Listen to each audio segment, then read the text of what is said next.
It is very common that when we are going to represent a chart with a dataset, we are going to select just a few of them so that the chart is more visible. We select the tool Insert a Bar Chart. Okay. We see that in this case, we have made a mistake which, depending on the Excel version, triggers a warning or not. In this case, in this version, it simply represents a graph that makes no sense because it is showing years against income. Why has this happened? This has happened because here what I'm using as labels are numbers. And being numbers, Excel has no way of knowing that this is not a set of data like the others.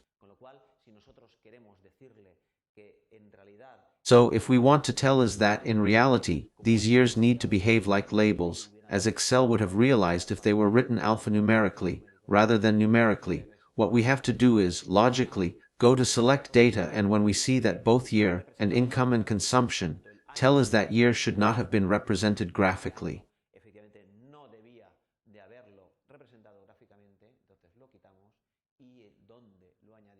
So we remove it, and where we add it is in Edit, and we are going to put the year here. This is the way that we can correct the chart in such a way that, when it is showing values that I did not actually want to be represented graphically, because truly it does not make much sense to show a column with the years against the data that I'm truly interested in, income and consumption in this case.